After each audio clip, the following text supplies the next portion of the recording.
예, 멤버십 여러분 안녕하세요. 제 지난 영상에서 어떠한 단계로 이제 권리금 계약이 진행이 되는지 개략적인 사항을 말씀을 드렸었는데요.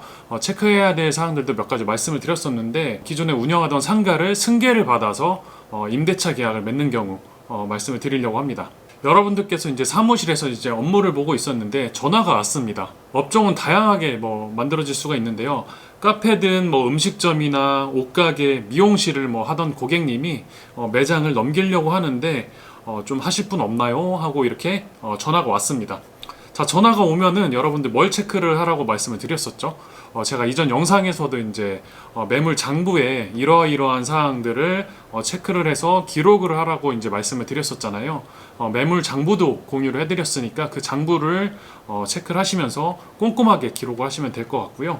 자, 이제 그렇게 이제 접수된 이제 매물을 여러분들께서 그 손님을 찾기 위해서는 어떻게 합니까? 여러분들께서 자신 있는 이제 마케팅 플랫폼을 활용을 해서 이제 광고를 내셔야겠죠. 저희 사무실 같은 경우에는 이제 접수된 고객님이 이제 매장을 방문을 해서 이제 영상으로 이제 촬영을 해 와서 저희가 영상 편집을 통해서 제가 운영하는 이제 네이버 블로그라든지 네이버 카페라든지 유튜브 이렇게 올려놓은 다음에 이제 손님을 기다리겠죠.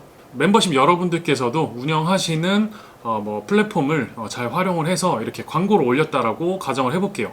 며칠이 지나서 운 좋게 연락이 왔습니다. 고객님께서 저희 광고를 보시고선 이제 현장을 한번 방문을 해보시고 싶다고 하는데 현장 미팅도 진행을 하고 났더니 업종 그대로 인수받아서 운영을 하시겠다라고 합니다. 기존에 운영했던 이제 상가를 이제 인수받는 경우에는 이제 보통 권리금이 있는 경우가 많잖아요. 그래서 이제 권리금 금액만 이제 잘 조율이 되면은 계약을 하고 싶다라고 하는데, 자, 이때 이 순간부터 이제 여러분들이 체크를 해야 될 사항들이 있습니다. 상황은 크게 봤을 때 이제 두 가지로 나눠질 수가 있는데요. 첫 번째는 이제 동일 업종, 운영하던 업종을 그대로 승계를 받아서 운영하는 경우, 그게 이제 첫 번째이고요.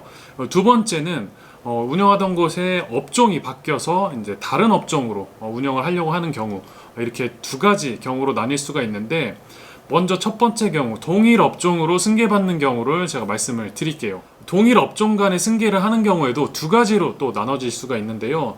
영업신고증이 필요한 업종이 있고요. 또 영업신고증 발급이 불필요한 업종들이 있습니다.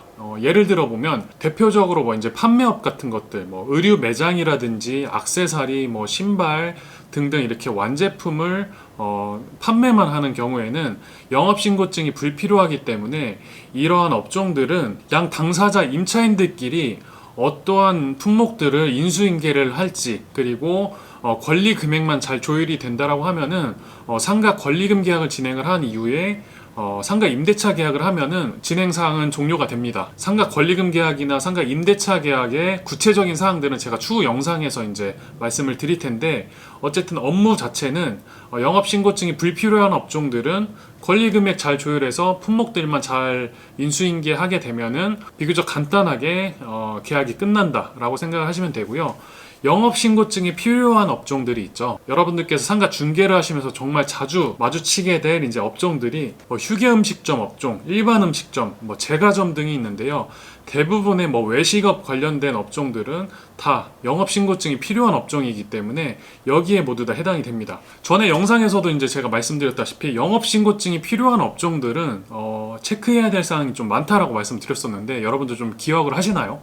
지금부터 진행하는 건들은 여러분들의 이제 첫 계약이 될 수도 있기 때문에 잘 기록을 하시고 체크를 하셔야 됩니다. 자, 동일한 업종 간의 승계 계약이면서 영업신고증이 필요한 경우, 일단은 첫 번째로는 건축물 대장상에 위반 건축물이 있는지 없는지 여부를 먼저 체크를 해주시면 좋을 것 같은데, 노란색으로 이제 건축물 대장 여기 상단에 위반 건축물이 있으면 이제 있다고 등재가 되게 되어 있거든요.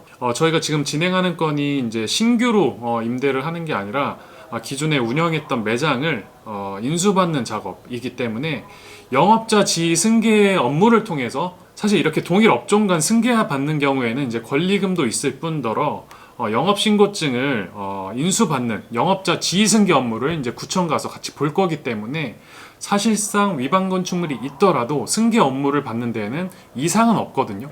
혹여나 위반 건축물 때문에 영업자지 승계가 업무가 안 될 가능성도 전혀 배제할 수는 없기 때문에 여러분들께서는 위반 건축물이 있다라고 하면은 재차 그래도 확인차 구청에 연락을 해서 영업자 지위 승계 업무를 보려고 하는데 문제가 없나요? 이렇게 해서 문제가 없다라고 하면은 그대로 진행을 하시면 될 것 같습니다. 자, 두 번째로는 이제 계약하는 상가 매장의 층수랑 면적을 체크를 하셔야 됩니다. 1층이라고 하면 일단 신경 쓰지 않으셔도 되고요. 지하층이거나 2층 이상인 경우에는 면적까지 체크를 하셔야 되는데 지금 이 타이밍에 이제 다중이용업소 안전관리에 관한 특별법 시행령을 말씀을 드려야 될 것 같습니다. 이제 22년도 11월 29일에 제가 시행령 체크한 내용을 지금 보여드리고 있는데 기준은 뭐 휴게 음식점이라든지 일반 음식점, 뭐 제과점 같은 이런 영업신고증이 필요한 업종들은 2층 이상이면서 100제곱미터 이상의 면적을 사용할 때에는 이게 다중이용업소에 해당이 됩니다. 그리고 지하층에 66제곱미터 이상인 경우에는 또 마찬가지로 다중이용업소에 해당이 되어서 이러한 경우에는 이제 안전시설 완비증명서 그리고 화재보험을 가입을 꼭 해야지 영업신고증이 발급이 됩니다. 안전시설 완비증명서 같은 경우에는 그 관할하는 이제 소방서에서 행정 업무를 보신 다음에 일정한 뭐 기준이 있다라고 하면은 시설도 갖추신 이후에 안전시설 완비증명서 서류가 나오게 되고요. 또 화재보험도 사전에 가입을 하셔야지 구청 업무를 볼 때 영업신고증이 발급이 되게 됩니다.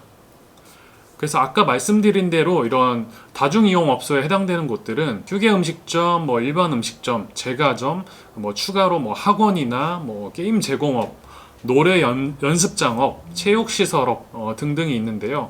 세부적인 이제 업종들은 여러분들께서 이제 법제처 사이트에 들어가시면 시행령에 첨부 서류가 있을 거예요.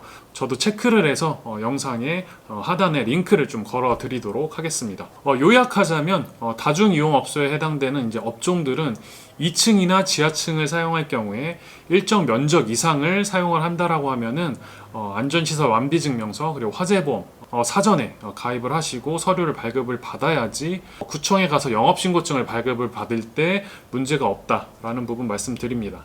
영업신고증이 필요한 이제 업종들 간에 이제 이렇게 승계 업무를 볼 때에는 뭐 기존에 있던 임차인 분께서 영업신고증을 폐업을 했다라고 하면은 말소를 했다라고 하면은 신규 임차인 분께서는 신규로 영업신고증을 발급을 받으셔야 되는데 번거롭게 그렇게 할 필요가 없고 영업신고증이 아직 살아있다라고 하면은 그 영업신고증을 안전하게 인수받는 영업자 지위 승계 업무를 보시는 게 훨씬 더 유리하기 때문에 그렇게 업무를 볼 것을 권장을 드리는데요. 영업자 지위 승계 업무를 보는 것도 굉장히 간단합니다. 제가 영상 채널에 많이 올렸었는데요. 다시 한번 간략하게 말씀을 드려보면 양 임차인분들께서 영업자 지위 승계 업무를 보기 위해서 준비해야 될 서류가 있습니다. 기존에 있는 임차인분은 영업신고증이랑 이제 신분증 챙겨 가시면 되고요.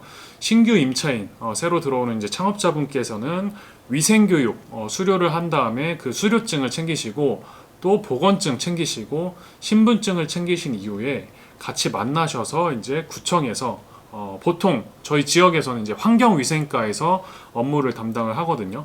환경위생과에 방문해서 영업자 지위 승계 업무를 보러 왔습니다. 말씀하시면은 담당 공무원분께서 뭐 친절하게 안내를 해주실 겁니다.